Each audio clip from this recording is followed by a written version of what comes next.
네가 나에게 그 도시를 알려주었다. 그 여름 해질녘, 우리는 달콤한 풀냄새를 맡으며 강을 거슬러 올라갔다. 야트막한 물뚝을 몇 번 건너고 이따금 걸음을 멈추고서 웅덩이에서 헤엄치는 가느다란 은빛 물고기들을 구경했다. 둘 다 조금 전부터 맨발이었다.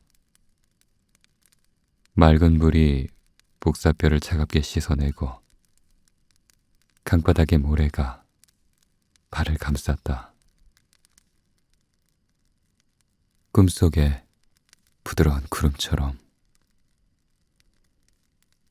나는 17살, 너는 나보다 1살 아래였다. 너는 노란색 비닐 숄더백에 굽이 낮은 빨간색 샌들을 대충 쑤셔놓고 모래톱에서 모래톱으로 나보다 조금 앞서 걸어갔다. 젖은 종아리에 젖은 풀잎이 달라붙어 근사한 초록색 구두점을 만들었다. 나는 낡은 흰색 스니커즈를 양손에 들고 있었다. 너는 걷다 지친 듯 여름풀 위에 아무렇게나 주저앉아 말없이 하늘을 올려다본다. 작은 새 2마리가 나란히 상공을 가로지르며 날카롭게 울었다. 침묵 속에서 푸른 땅거미의 전조가 둘을 감싸기 시작한다. 너의 옆에 앉자 왠지 신기한 기분이 든다. 마치 수천 가닥에 보이지 않는 실이 너의 몸과 나의 마음을 촘촘히 엮어가는 것 같다. 너의 눈꺼풀이 한 번 깜빡일 때도, 입술이 희미하게 떨릴 때도 내 마음은 출렁인다. 그런 시간에는 너에게도 나에게도 이름이 없다. 17살과 16살의 여름 해질녘, 강가 풀밭 위의 선명한 기억, 오직 그것이 있을 뿐이다. 얼마 지나지 않아 머리 위에 하나 둘 별이 반짝일 테지만 별에도 이름은 없다. 이름을 지니지 않은 세계의 강가 풀밭 위에 우리는 나란히 앉아있다. 도시는 높은 벽으로 사방이 둘러싸여 있어. 너는 이야기를 시작한다. 침묵의 밑바닥을 뒤져 말을 찾아온다. 맨몸으로 심해에 내려가 진주를 캐는 사람처럼. 그다지 큰 도시는 아니야. 하지만 한눈에 다 들어올 만큼 작지도 않아. 네가 그 도시를 입에 올린 건 이번이 2번째다. 그렇게 도시에는 사방을 둘러싼 높은 벽이 생겼다. 너의 이야기를 따라 도시에는 아름다운 한 줄기 강과 3개의 돌다리가 놓이고 도서관과 망루가 세워지고 버려진 주물공장과 소박한 공동주택이 생긴다. 여름날의 옅은 석양빛 아래 나와 너는 어깨를 나란히 하고 그 도시를 바라보고 있다. 어떤 때는 아득히 먼 언덕 위에서 실눈을 뜨고 또 어떤 때는 손이 닿을 만큼 가까이에서 눈을 크게 뜨고. 진짜 내가 사는 곳은 높은 벽에 둘러싸인 그 도시 아니야. 너는 말한다. 그럼 지금 내 앞에 있는 넌 진짜 네가 아니구나? 당연히 난 그렇게 묻는다. 그래, 지금 여기 있는 나는 진짜 내가 아니야. 대역에 지나지 않아. 흘러가는 그림자 같은 거야.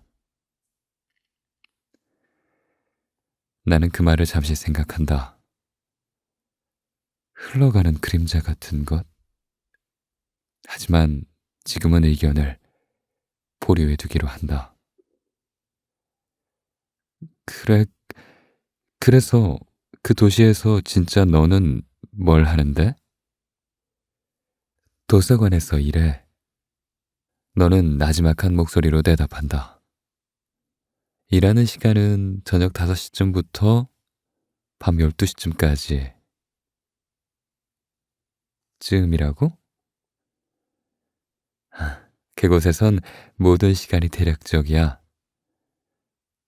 중앙광장에 높은 시계탑이 있지만 시계바늘은 달려있지 않아. 시계바늘이 달려있지 않은 시계탑을 나는 상상해 본다.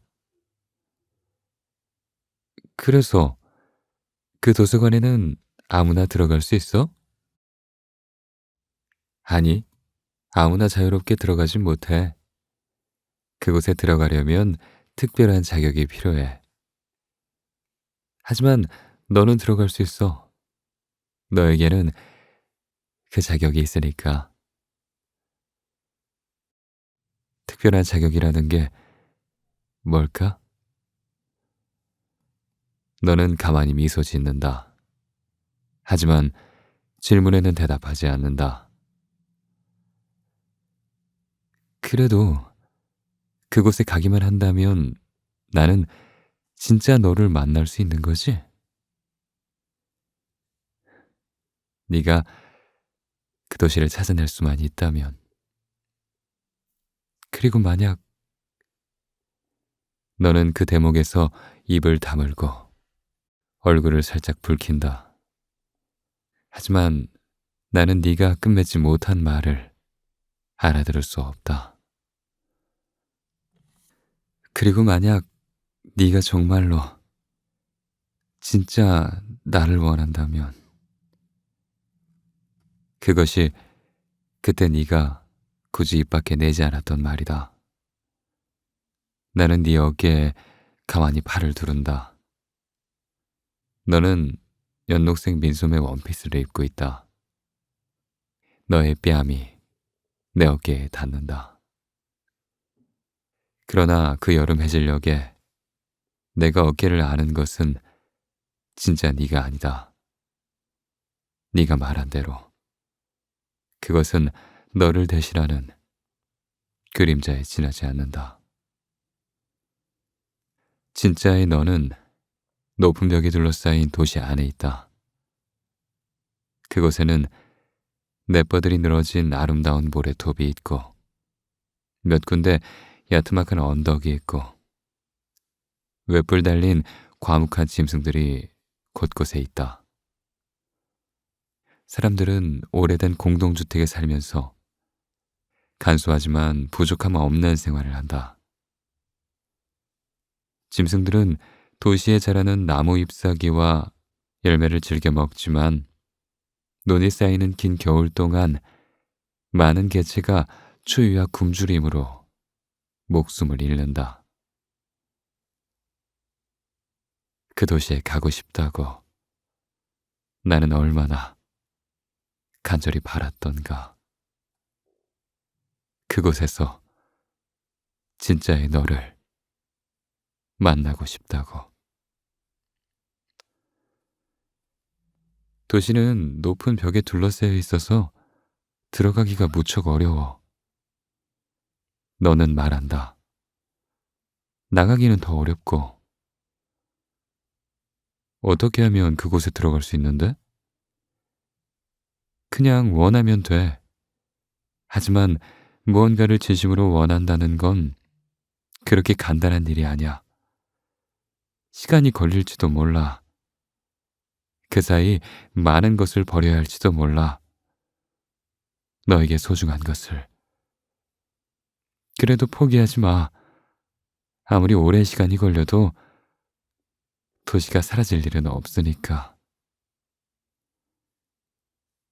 나는 그 도시에서 진짜 너와 만나는 상상을 한다.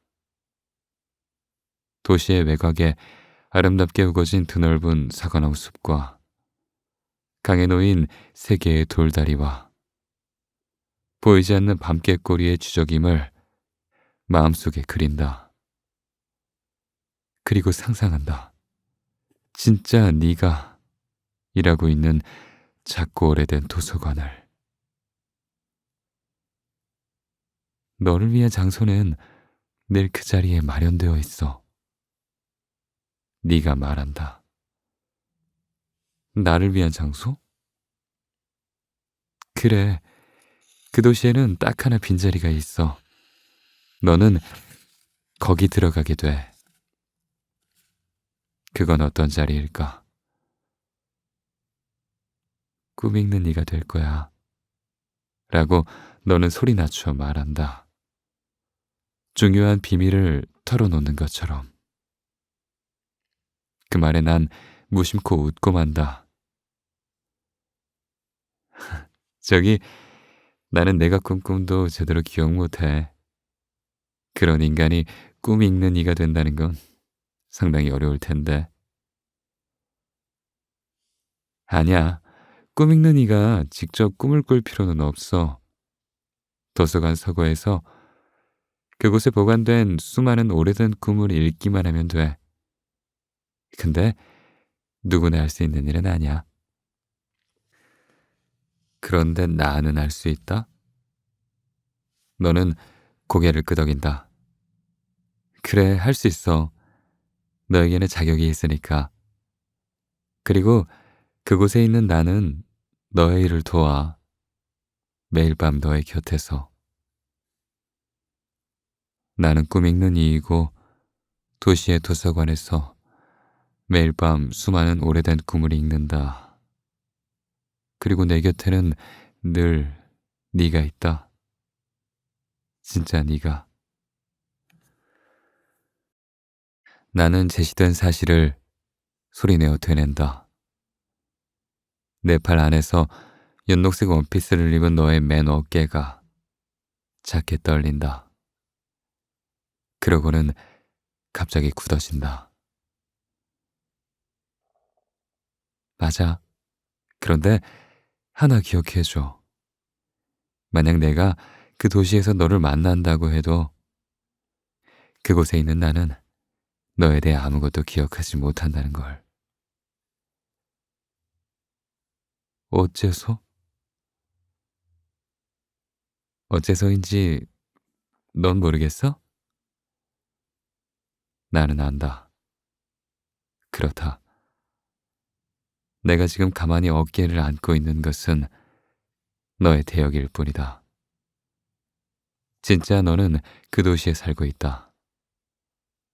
높은 벽에 둘러싸인 아득히 먼 수수께끼의 도시에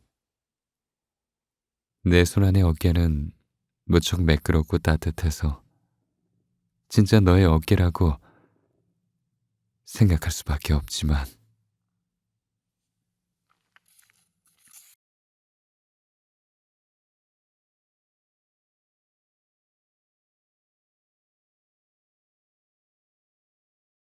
이 실제 세계에서 나와 너는 조금 떨어진 곳에 살고 있다.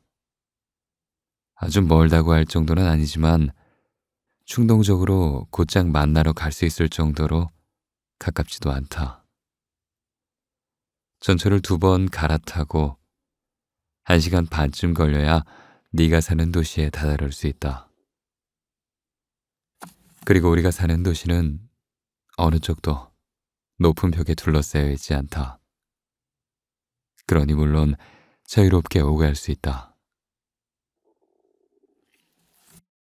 나는 바다 근처 조용한 교회 주택가에 살고 있고 너는 훨씬 크고 번화한 도시 중심부에 살고 있다. 그 여름 나는 고등학교 3학년, 너는 2학년이다. 나는 이 지역 공립고등학교에, 너는 네가 사는 도시의 사립여자고등학교에 다닌다. 몇 가지 사정으로 인해 우리가 실제로 얼굴을 보는 건 한 달에 한두 번 정도이다. 거의 번갈아 가면서 한 번은 내가 너희 동네로 가고 한 번은 네가 우리 동네로 온다. 내가 그 도시를 찾을 때면 너희 집 근처에 있는 작은 공원이나 공공식물원에 간다. 식물원에 들어가려면 입장료를 내야 하지만 온실 옆에 언제고 크게 붐비지 않는 우리가 좋아하는 카페가 있다. 그곳에 가면 커피와 사과 타르트를 주문하고 나 몰래 둘만의 대화에 빠져들 수 있다. 네가 우리 동네에 올 때면 주로 단둘이 강가나 바닷가를 산책한다. 도심 한가운데에 있는 너의 집 근처에는 강이 흐르지 않고 물론 바다도 없기 때문에 너는 우리 동네에 오면 제일 먼저 강이나 바다를 보고 싶어 한다. 그곳을 가득 채운 자연의 물, 너는 그것에 마음이 끌린다. 물을 보고 있으면 왠지 마음이 차분해져. 너는 말한다. 물이 내는 소리를 듣는 게 좋아. 작년 가을, 어떤 계기로 인해 너를 알게 되어 친해진 지 8달쯤 된다. 우리는 만나면 최대한 남의 눈에 띄지 않는 곳에서 서로를 안고 입술을 살짝 포갠다. 하지만 그 이상의 관계로 나아가진 않는다. 그럴 만한 시간적 여유가 없다는 게 한 가지 이유다.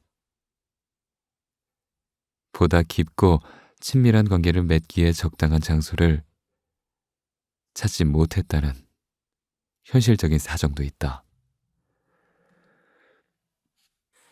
하지만 우리가 다른 무엇보다 둘만의 대화에 푹 빠져서 시간 가는 걸 아쉬워하며 몰두한 것이 더 큰 이유일 테다. 너나 나나 그전까지는 이렇게 자유롭고 자연스럽게 자기 기분과 생각을 있는 그대로 터놓을 수 있는 상대를 만나본 적이 없었다. 그런 상대를 만났다는 건 실로 기적에 가깝게 느껴진다. 그래서 한 달에 한두 번 만날 때마다 우리는 시간 가는 줄 모르고 이야기를 나누었다.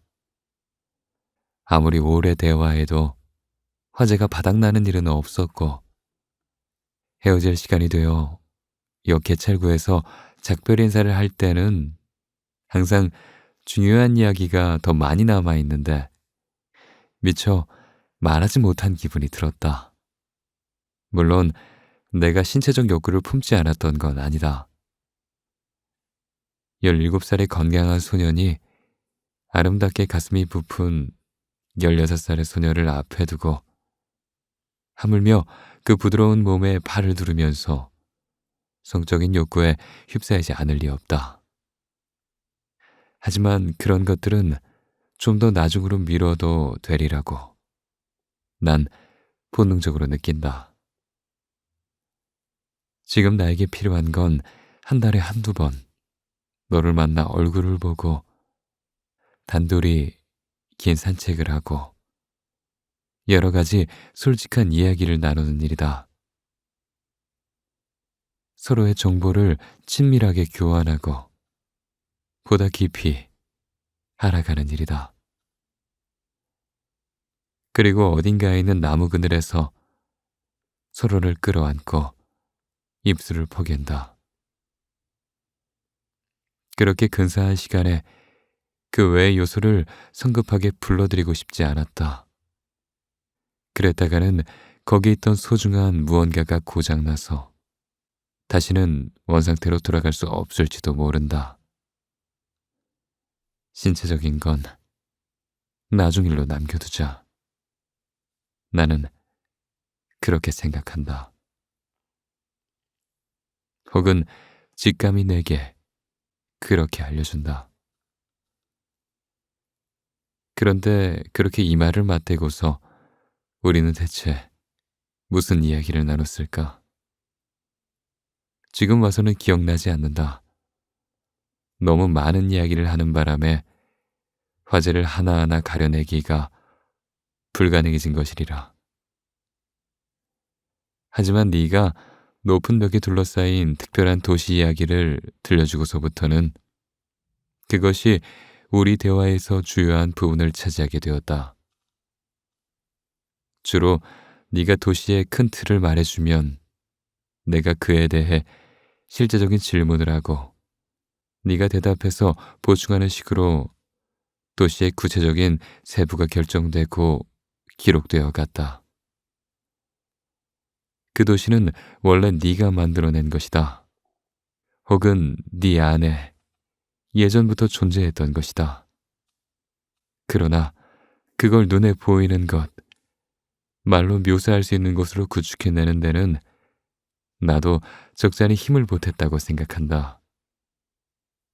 네가 말하고 나는 그것을 받아 적는다. 고대 철학자나 종교가가 저마다 충실하고 면밀한 서기를 혹은 사도라고 불리는 이들을 배후에 거느렸던 것과 마찬가지로 나는 유능한 서기로서 혹은 충실한 사도로서 그것을 기록하기 위한 작은 전용 공책까지 마련했다. 그 여름 우리는 그 공동 작업에 푹 빠져 있었다.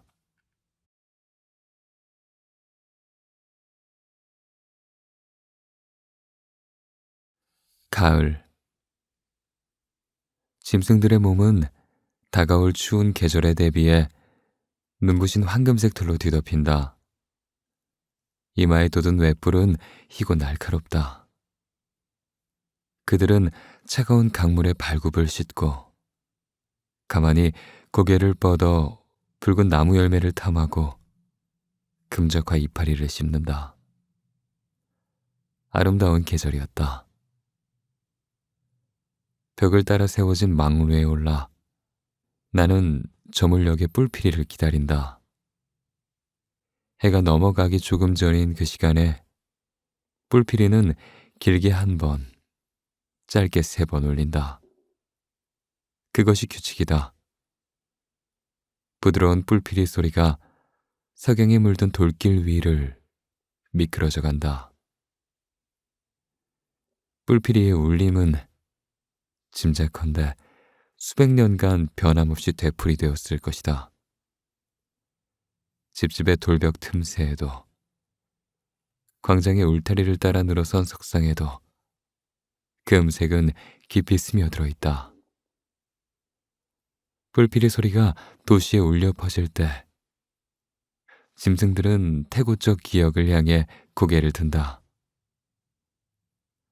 누군가는 이파리를 씹던 것을 멈추고 누군가는 포장된 길에 발굽을 쿵쿵 구르던 것을 멈추고 누군가는 마지막 남은 햇볕 속 낮잠에서 깨어나 저마다 같은 각도로 고개를 쳐든다.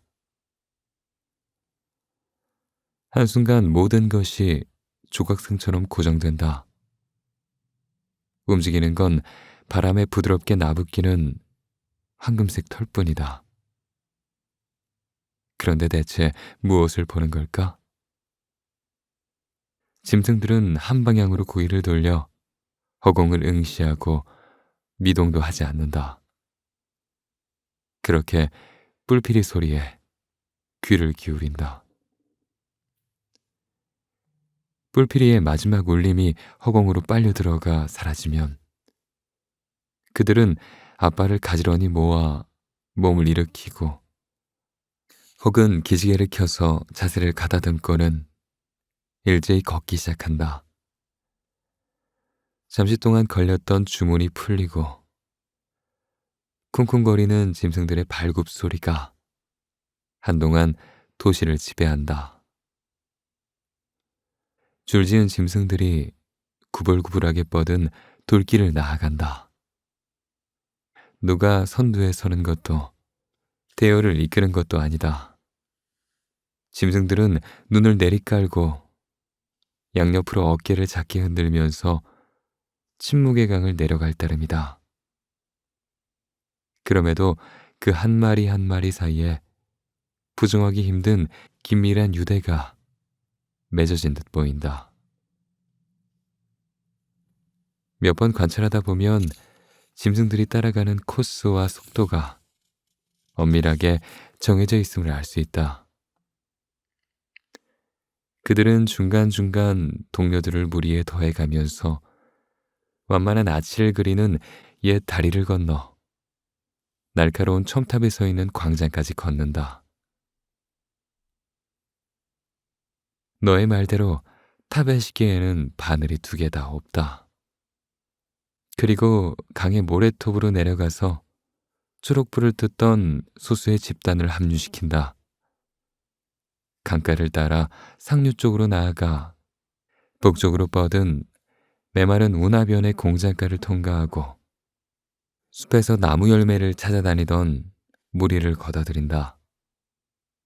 그 다음 서쪽으로 방향을 틀어 주물공장의 지붕 달린 복도를 빠져나가고 북쪽 언덕을 따라 긴 계단을 오른다. 도시를 둘러싼 벽에는 문이 하나뿐이다. 그 문을 여닫는 일이 문지기의 소임이다. 두꺼운 철판이 가로 세로로 박힌 육중하고 튼튼해 보이는 문이다.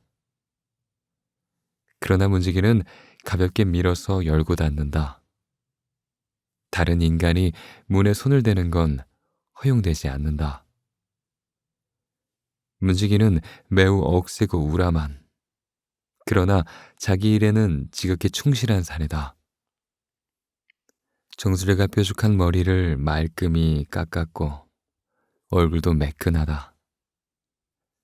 매일 아침 커다란 냄비에 물을 끓여서 크고 날카로운 면도칼로 공들여 머리카락과 수염을 깎는다. 나이는 가늠할 수 없다. 아침 저녁으로 짐승들을 불러 모으는 뿔피리를 부는 것도 그의 직무 중 하나다. 오두막 앞에 있는 높이 2미터 남짓한 망대에 올라 허공을 향해 뿔피리를 분다. 저렇게 투박하고 거의 야만적인 겉모습을 한 남자가 대체 어디서 이처럼 부드럽고 매끄러운 소리를 자아내는 걸까? 뿔피리 소리를 들을 때마다 나는 신기하게 생각한다. 해질녘에 짐승들을 남김없이 벽 바깥으로 내보내면 그는 다시 한번 육중한 문을 밀어서 딛고는 마지막으로 커다란 자물쇠를 채운다. 철커덩 하는 메마르고 차가운 소리와 함께. 북문 바깥은 짐승들의 장소다. 짐승들은 그곳에서 자고 교미하고 새끼를 낳는다.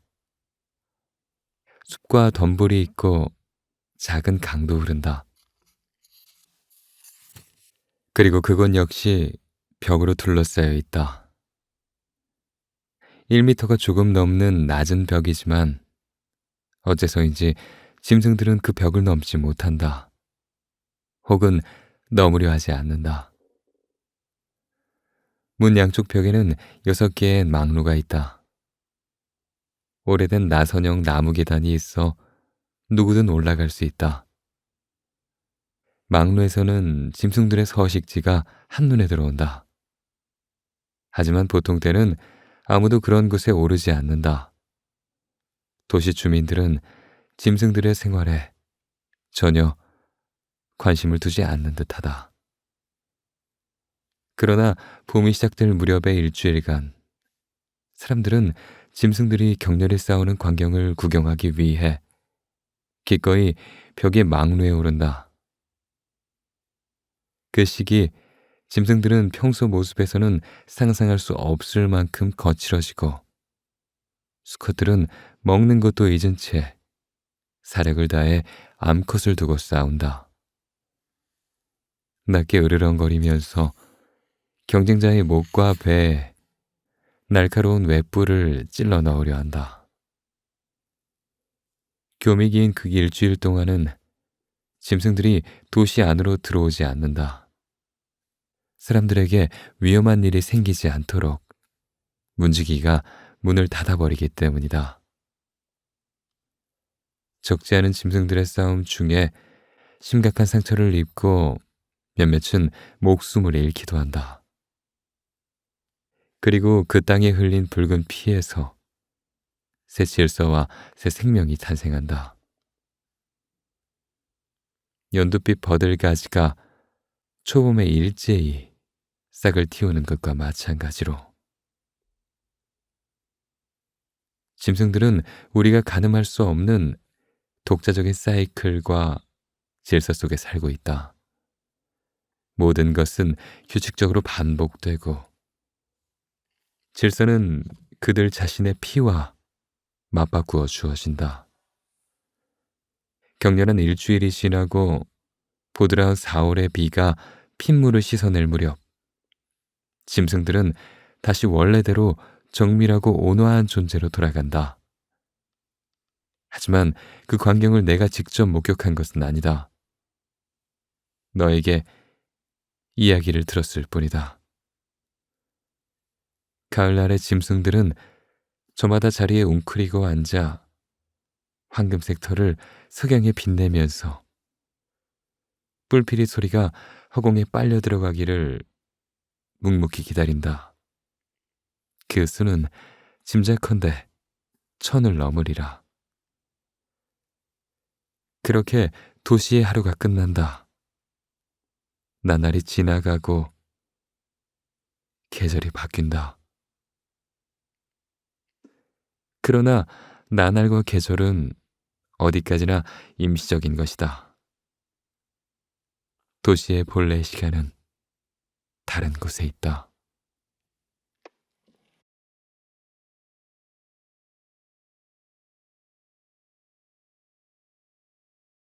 우리는 서로의 집에 가지 않는다.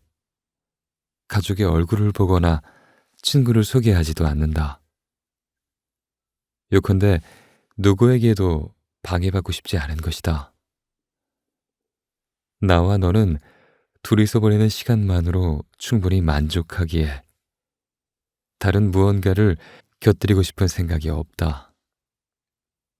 순수하게 물리적인 관점에서 보아도 무언가를 곁들일 여지가 없다. 앞서 말했다시피 우리 사이에는 해야 할 일이 산더미처럼 많고 둘이서 함께 할 수 있는 시간은 제한되어 있기 때문이다. 너는 가족 이야기를 거의 하지 않는다. 내가 너의 가족에 대해 아는 거라곤 단편적인 사실 몇 가지뿐이다. 지방 공무원이었던 아버지는 네가 11살 때 어떤 불상사로 인해 어쩔 수 없이 사직했고 지금은 입시학원 사무원으로 일한다. 정확히 어떤 불상사였는지는 모른다. 하지만 아무래도 네가 언급하고 싶어 하지 않는 류의 일인 듯하다. 친어머니는 내장 쪽에 생긴 암으로 네가 3살 때 세상을 떠났다. 거의 기억도 없다. 얼굴도 생각나지 않는다. 네가 5살 때 아버지가 재혼했고 이듬해 여동생이 태어났다. 즉 지금의 어머니는 새어머니인 셈인데 아버지보다는 그 어머니에게 그나마 친밀감이 생기는 것 같다는 유지의 말을 네가 한 번 한 적이 있다. 책 한 구석에 작은 글씨로 인쇄된 의미 없는 각주처럼 6살 어린 동생에 대해서는 고양이 털 알레르기가 있어서 집에 고양이를 기르지 못한다는 것 이상의 정보를 얻을 수 없었다. 네가 아이였던 시절 진정으로 자연스러운 친밀감을 품은 상대는 외할머니뿐이다. 너는 기회가 되면 혼자 전철을 타고 이웃 동네에 있는 할머니 집을 찾아간다. 방학 때는 며칠 자고 오기도 한다. 할머니는 조건 없이 너를 예뻐해준다. 얼마 되지 않는 수입으로 소소한 물건을 사주기도 한다. 하지만 할머니 집에 갈 때마다 새어머니 얼굴에 마득찮은 기색이 비치는 걸 알아채고 딱히 무슨 말을 들은 것도 아닌데 차츰 발길이 멀어졌다. 그 할머니도 몇 년 전 심장병으로 갑자기 세상을 뜨고 말았다. 너는 그런 사정을 띄엄띄엄 조각내어 들려준다. 오래된 코트 주머니에서 너덜너덜해진 무언가를 하나씩 꺼내어 놓는 것처럼. 또 하나 지금도 생생히 기억나는 것은 너는 가족 이야기를 할 때면 어째서인지 항상 자기 손바닥을 물끄러미 들여다보았다. 마치 줄거리를 따라가려면 그 위에 새겨진 손금을 꼼꼼히 해독하는 일이 필수 불가결하다는 듯이. 정말이지 나로 말하자면 가족에 대해 너에게 해줄 만한 이야기가 거의 떠오르지 않았다. 부모님은 지극히 평범한 보통 사람이다. 아버지는 제약회사에 다니고 어머니는 전업주부다. 평범하기 그지없는 부모처럼 행동하고 평범하기 그지없는 부모처럼 말한다. 나이든 검은 고양이를 한 마리 키운다. 학교 생활에서도 특별히 이야기할 만한 부분은 없다. 성적은 나쁜 편이 아니지만 이목을 끌 만큼 우수하지도 않다. 학교에서 가장 편하게 느끼는 장소는 도서실이다. 그곳에서 혼자 책을 읽고 공상하며 시간을 보내는 걸 좋아한다. 읽고 싶은 책은 대부분 학교 도서실에서 독파했다. 나는 너를 처음 만났을 때 또렷이 기억하고 있다. 장소는 고등학생 에세이 대회 시상식장이었다. 5등까지 입상한 학생들이 그곳에 불려왔다. 나와 너는 3등과 4등으로 옆자리에 나란히 앉아 있었다. 계절은 가을이고 나는 그때 고등학교 2학년, 너는 아직 1학년이었다. 식이 영 따분했기에 우리는 사이사이 소리 죽여 짧은 이야기를 나눴다. 너는 남색 교복 재킷에 마찬가지로 남색 플리츠 스커트를 입고 있었다. 리본이 달린 흰색 블라우스, 흰색 양말에 검은색 슬립온 슈즈. 양말은 온통 하얗고 신발은 얼룩 하나 없이 깨끗했다. 친절한 7난장이가 날이 밝기 전에 정성스럽게 닦아준 것처럼. 나는 특별하게 글을 잘 쓰는 편이 아니다. 책을 읽는 건 어릴 적부터 무척 좋아해서 틈날 때마다 손에 잡고 살았지만 직접 글을 쓰는 재능은 없다고 생각했다. 그런데 국어 시간에 우리 반 모두가 대회에 낼 에세이를 의무적으로 써야 했고 그중 내가 쓴 글이 뽑혀서 심사위원회에 보내졌으며 최종 심사에 남더니 생각지도 못한 높은 등수로 입상까지 했다. 솔직히 내 글이 어디가 그렇게 뛰어난지 이해할 수 없었다. 다시 읽어봐도 특출난 데 없이 평범한 장문으로 보였다. 그래도 몇 명쯤 되는 심사위원이 읽고서 상을 줘도 되겠다고 생각한 이상 뭐래도 괜찮은 구석이 있었으리라. 담임이었던 여자 선생님은 나의 입상을 무척이나 기뻐했다. 태어나서 그때까지 학교 선생님이 내가 한 어떤 행동에 그렇게 호의적인 반응을 보인 건 처음이었다. 그래서 쓸데없이 토달지 않고 감사히 상을 받기로 했다. 이 에세이 대회는 지역 합동으로 매년 가을에 열리며 해마다 다른 주제가 주어지는데 그 해의 주제는 내 친구였다. 유감스럽게도 나는 400자 원고지 5장을 채워가며 그렇게 말할 만한 친구가 한 명도 떠오르지 않았기에 집에서 키우는 고양이에 대해서 썼다. 나와 그 나이든 암고양이가 어떻게 친해지고 함께 생활하고 어떤 기분을 전하는지를. 그 녀석에 대해서라면 할 얘기가 많았다. 아주 영리하고 개성 있는 고양이였으니까. 짐작컨대 심사위원 중에 고양이를 좋아하는 사람이 몇 명 있었나 보다. 대개 애묘인은 다른 애묘인에게 자연스러운 호의와 공감을 품기 마련이니까. 너는 외할머니 이야기를 썼다. 한 고독한 소녀 사이에 오간 마음의 교류에 대해서, 그렇게 만들어진 소소하고 진실된 가치관에 대해서, 차밍한 사람의 마음을 끄는 에세이다. 내가 쓴 글 따위보다 몇 배는 더 훌륭하다. 어째서 내 글이 3등이고 네가 4등인지 이해할 수 없다. 나는 너에게 솔직히 그렇게 말한다. 나는 반대로 네 글이 내 것보다 몇 배는 뛰어나다고 생각해. 너는 생긋 웃고는 말한다. 너희 집 고양이는 아주 멋진 고양이인가 봐. 엄청 영리해. 내가 말한다. 너는 소리 없이 웃는다.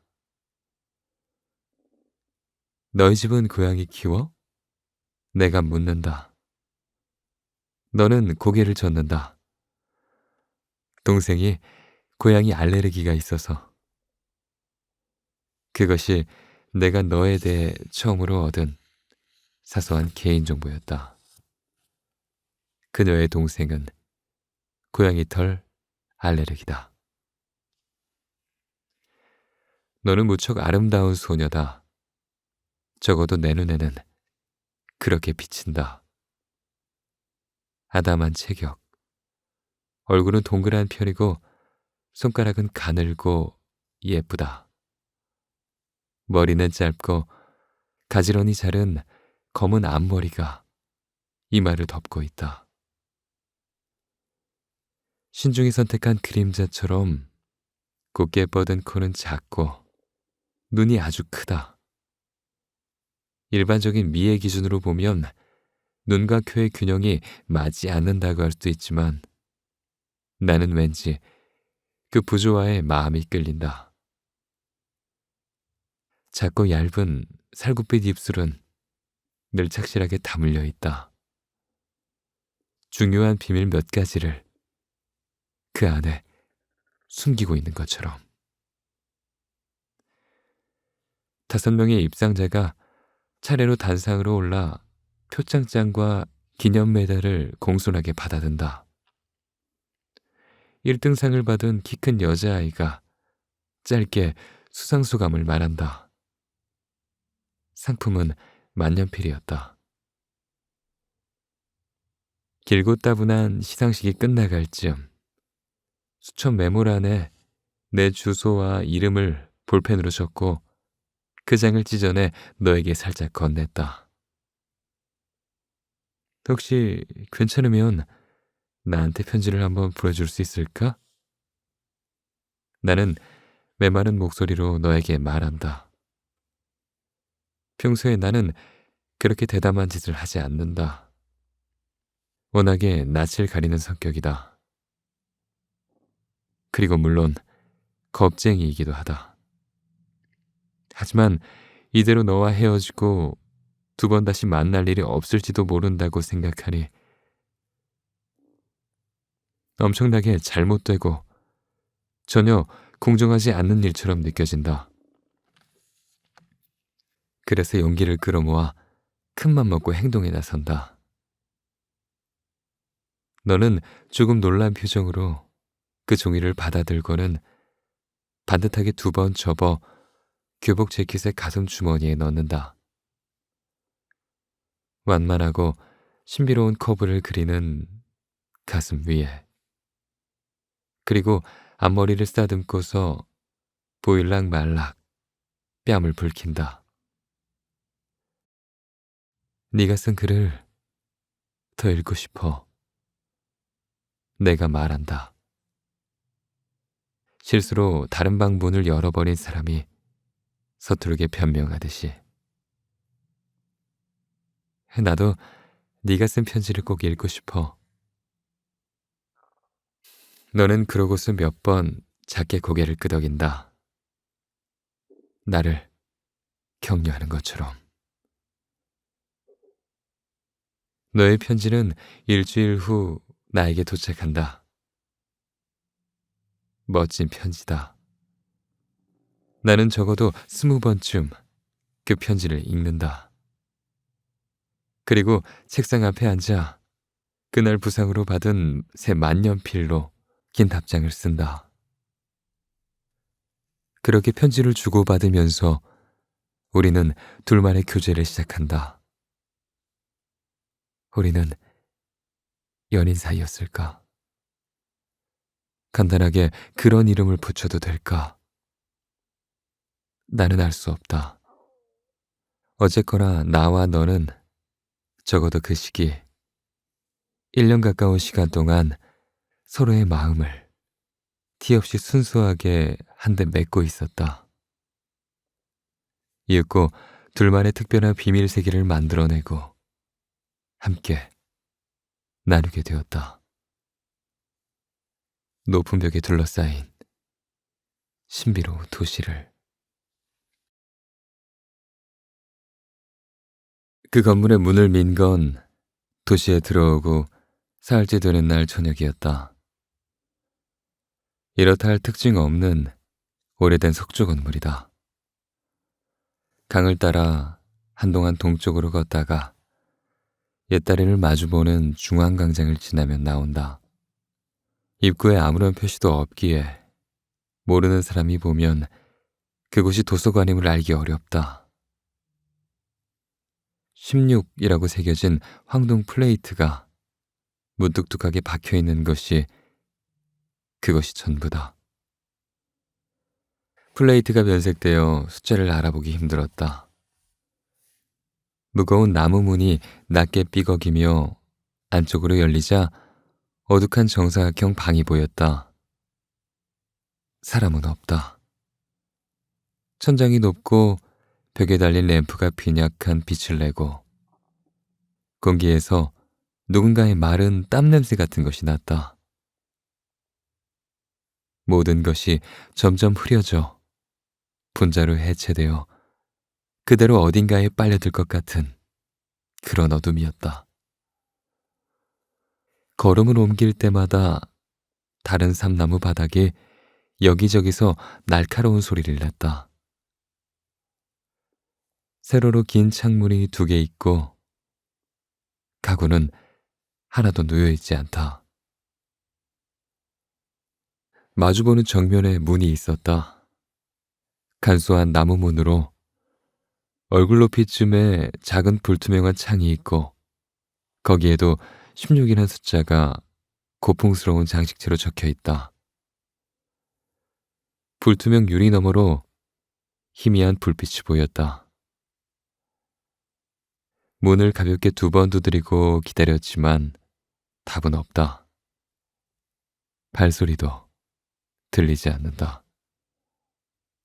조금 틈을 두었다가 호흡을 가다듬고서 변색된 황동 손잡이를 돌려 살며시 문을 열었다.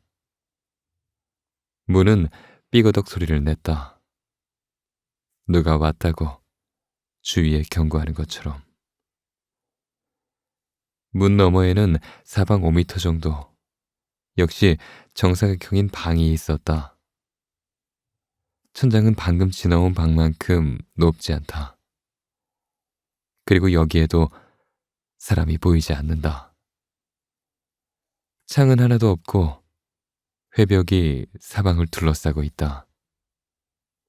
그림도, 사진도, 포스터도, 달력도 없고, 물론 시계도 없고, 그저 매끈하게 텅 빈 벽이 보일 뿐이다. 투박한 나무 벤치 하나, 작은 의자 둘, 테이블이 하나 있고 겉옷을 걸어두는 나무 행거가 있었다. 행거의 옷은 걸려있지 않다. 방 한가운데서는 겉면에 녹이 쓴 고풍스러운 난로 안에서 장작이 빨갛게 타오르고 그 위에서는 큼지막한 검은색 주전자가 김을 피운다.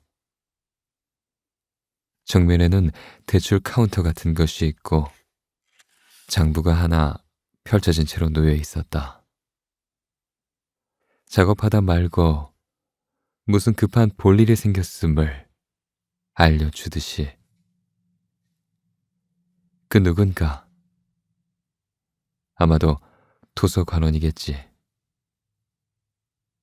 오래지 않아 이 방으로 돌아올 것이다.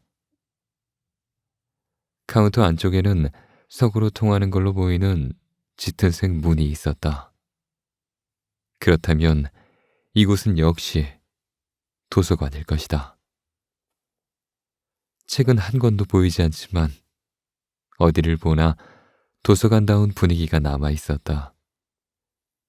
크건 작건, 오래됐건 새롭건 전 세계 도서관이 공통적으로 지닌 특별한 분위기다. 나는 무거운 외투를 벗어 행거에 걸고 딱딱한 나무 벤치에 걸터 앉아 난로불에 손을 녹이면서 누군가 나타나기를 기다렸다. 주위는 완벽하게 고요했다. 깊은 물속 같은 침묵이다. 괜스레 허기짐을 해봤지만 기침 소리처럼 들리지 않았다. 네가 서구로 통하는 문을 열고 이쪽으로 나온 건 15분쯤 지나서다. 시계가 없어서 정확한 시간을 알 수 없지만 너는 벤치에 앉아있는 나를 보고 한순간 흠칫 놀라더니 눈을 크게 뜬다. 그리고 천천히 숨을 한 번 내쉬고 말한다. 기다리게 해서 죄송합니다. 방문객이 계신 줄 몰랐네요. 나는 적당한 말을 찾지 못해 그저 잠자코 고개를 몇 번 끄덕인다. 네 목소리처럼 들리지 않는다. 내가 기억하는 너의 목소리와 다르다. 아니면 이 방에서는 물건이든 사람이든 그 소리가 보통과 다르게 울리는지도 모른다. 주전자 뚜껑이 갑자기 덜거덕거리며 잠에서 깬 동물처럼 작게 몸을 떤다. 무슨 일로 오셨나요? 네가 묻는다. 내가 찾는 건 오래된 꿈이다. 오래된 꿈 말이군요. 너는 작고 얇은 입술을 일자로 다물고 나를 본다. 물론 너는 나를 기억하지 못한다. 아시겠지만 너는 말한다. 오래된 꿈은 꿈 읽는 이가 아니면 열람할 수 없어요. 나는 말없이 진녹색 안경을 벗고 눈꺼풀을 들어올려 너에게 보여준다. 누가 보아도 명백히 꿈 읽는 이의 눈이다. 한낮에 눈부신 빛 속으로 나아갈 수 없는. 알겠습니다. 당신에게는 그 자격이 있군요. 너는 말하고 눈을 살짝 내리깐다. 아마 내 눈의 상태가 네 마음을 동요시켰을 것이다. 별 수 없다. 나는 이 도시에 들어오기 위해 눈을 그렇게 변질시켜야만 했다. 오늘부터 일을 시작하시겠어요? 네가 묻는다. 나는 끄덕인다. 잘 될지 모르겠지만 조금씩이라도 익숙해져야 하니까. 방은 여전히 주죽은 듯 고요하다. 주전자도 지금은 침묵을 되찾았다. 너는 내게 양해를 구하고 나머지 장부 작업을 재빨리 해치운다. 나는 벤치에 앉아 너를 바라본다. 겉으로는 아무것도 변하지 않았다. 그 여름날 해질녘의 모습 그대로다. 네가 신고 있던 선명한 빨간색 샌들을 나는 떠올린다. 가까운 풀더미에서 불쑥 뛰어오른 메뚜기도. 어디서 그쪽을 만난 적이 있었을까? 나도 모르게 묻고 만다.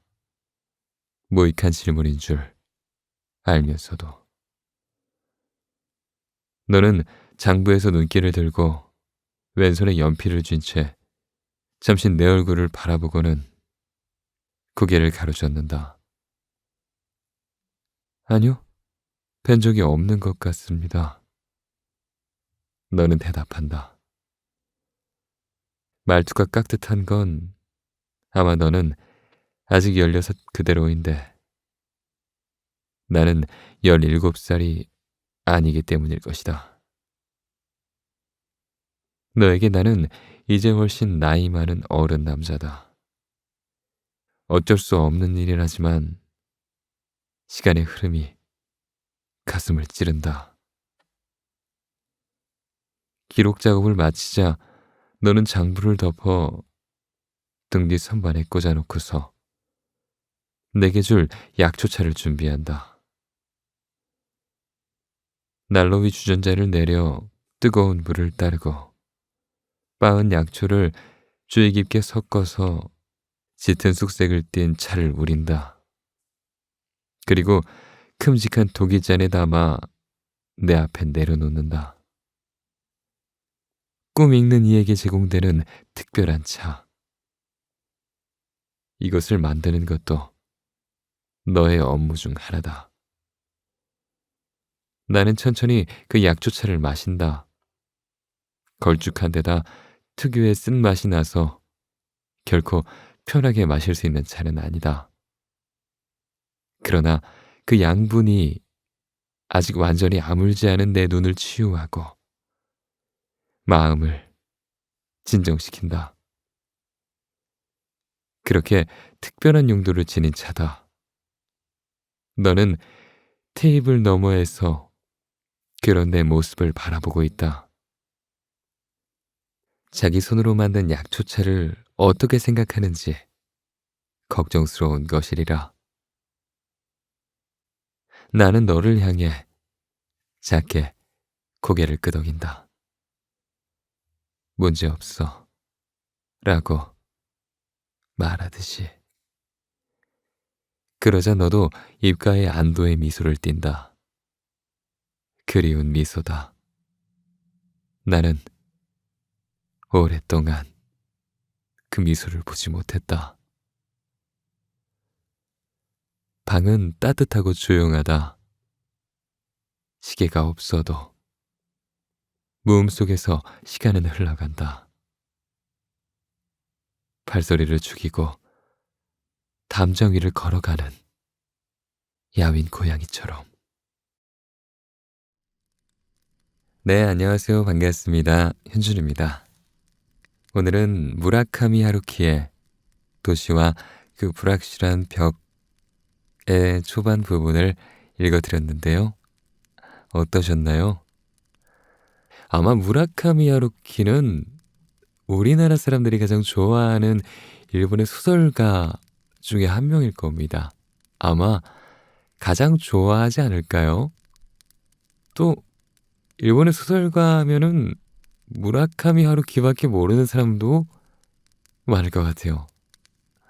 사실 일본 소설을 그렇게 많이 읽지는 않아요.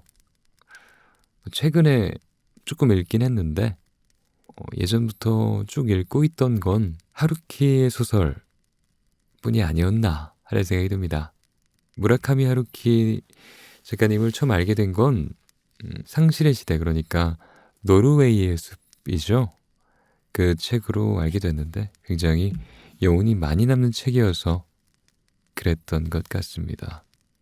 그 다음에 읽었던 책이 이제 1Q84 1, 2권을 읽었는데 그냥 그렇게 끝나버리더라고요. 그래서 뭔가 3권을 읽고 싶다라고 생각했었을 때쯤에 3권이 나오더라고요. 근데 뭔가 한 몇 년이 지난 후라서 3권을 봤는데 내용이 기억이 하나도 안 나는 거예요. 그래서 1, 2권을 읽어야지라고 생각을 했는데 다시 읽어야지 하고 생각을 했는데 와, 그 두께에 엄두가 안 나더라고요.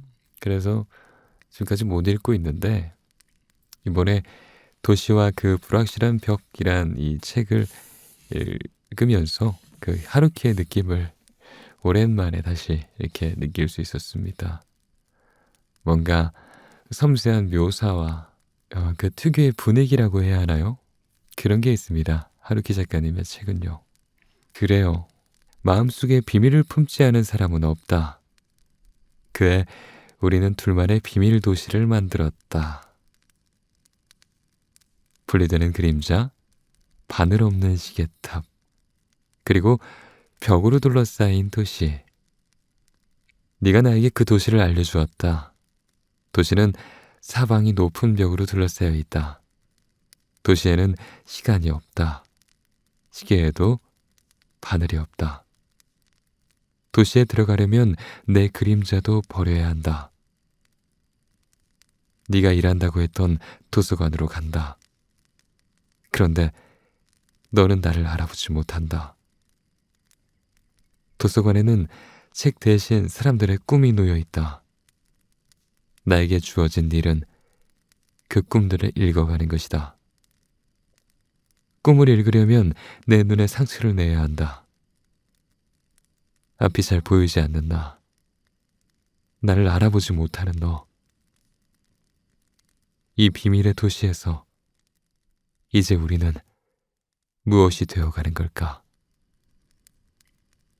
이 책이 좀 일부를 보면은요, 일부의 한 끝자락 정도 좀 돼야 그때부터 좀 읽을만 해집니다.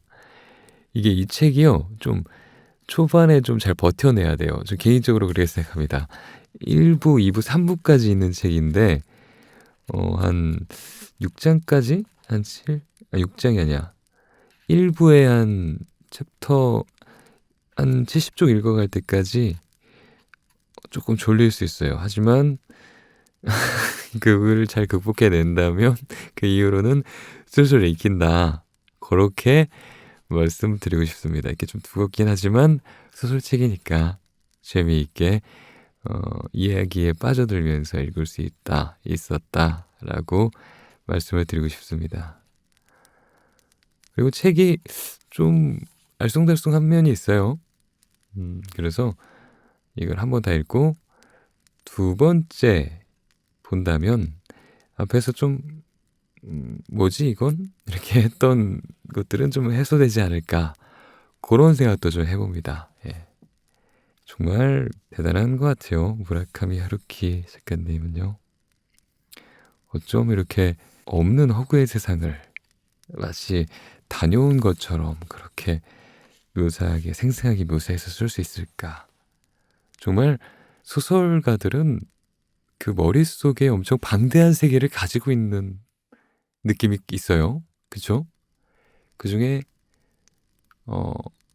아주 작은 부분을 이렇게 보여주는데 그 작은 부분을 우린 봄으로써 그 큰 세상을 이렇게 뭔가 엿볼 수 있는, 뭔 말이야 이게. 아무튼 뭐 아무튼 그런 느낌을 느낄 수 있는 책입니다. 예.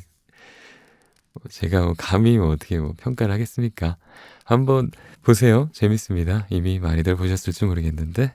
어 그래요. 제가 기회가 된다면 뒷부분 조금 더 다음번에 읽어 드리도록 하겠습니다. 그럼 오늘도 안녕히 주무시고요.